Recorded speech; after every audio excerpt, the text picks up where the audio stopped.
Bonjour, nous allons revoir ici comment calculer un angle avec la trigonométrie. Pour cela, il va falloir bien entendu se rappeler comment fonctionnent ces relations trigonométriques. Il va falloir se rappeler quelles sont ces relations et comment les retrouver dans notre triangle. Donc tout d'abord, le triangle doit être rectangle, sinon on ne peut pas utiliser ces relations trigonométriques. Ensuite, par rapport à un des deux angles aigus, eh bien, nous allons définir le rôle de chacun des côtés. L'hypoténuse, lui, est le côté qui n'est pas dépendant de l'angle aigu que nous avons dans notre triangle qui est déterminé ou à déterminer. C'est le côté qui est en face de notre angle droit. Ensuite, pour déterminer le côté opposé à notre angle aigu ou adjacent à notre angle aigu, eh bien cela dépend de justement l'angle aigu choisi. Ici, nous avons choisi l'angle aigu ACB, et donc notre côté opposé, c'est celui qui est en face. Ici, ce sera donc AB, et notre côté adjacent, c'est celui qui forme notre angle avec l'hypoténuse, et c'est donc le côté CB. Nous pouvons utiliser le moyen mnémotechnique écrit ici, K-SO-TOI, qui nous permet de nous rappeler que la relation du cosinus de notre angle aigu va s'obtenir en faisant le quotient entre les longueurs des côtés adjacents et de l'hypoténuse. Donc ici, CB sur AC. Le sinus de notre angle aigu s'obtient en faisant le quotient entre les longueurs du côté opposé et de l'hypoténuse. Donc dans notre cas ici, AB sur AC. Et la relation de la tangente de notre angle aigu s'obtient en faisant le quotient entre les longueurs des côtés opposés et adjacents.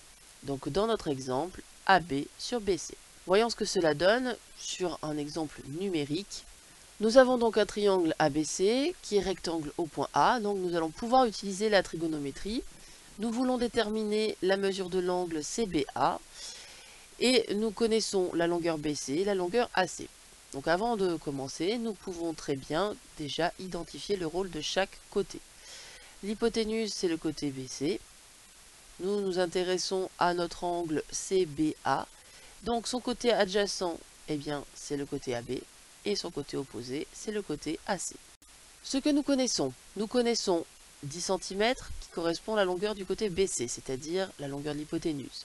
Nous connaissons la longueur du côté AC, c'est-à-dire la longueur du côté opposé. Ce que nous cherchons, c'est la mesure de notre angle aigu CBA.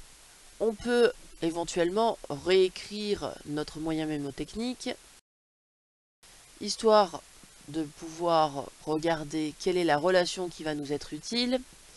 Cette relation doit contenir la longueur du côté opposé et la longueur de l'hypoténuse. Eh bien, nous voyons que la relation qui nous intéresse, c'est donc celle du sinus, puisque nous avons bien la longueur du côté opposé et la longueur de l'hypoténuse.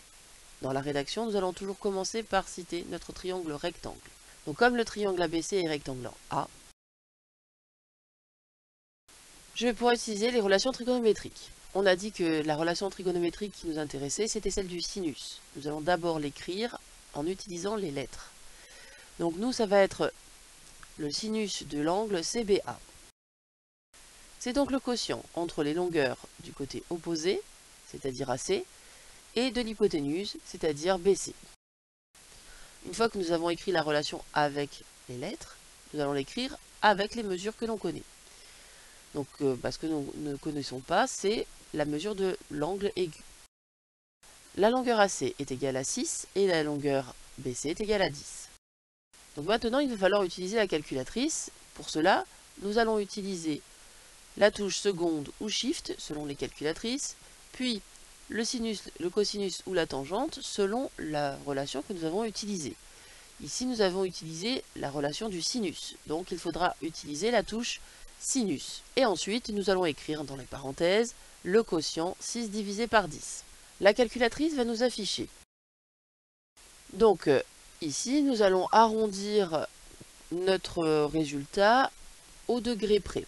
Quand on a le résultat à 36,86 centièmes, etc., on sait que l'arrondi, ce sera soit 36, soit 37, selon si notre nombre est plus proche de 36 ou de 37. Pour savoir duquel il est le plus proche, on regarde le chiffre des dixièmes.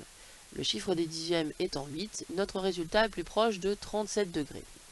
Donc on va pouvoir dire que la mesure de l'angle CBA est environ égale à 37 degrés. Merci d'avoir écouté.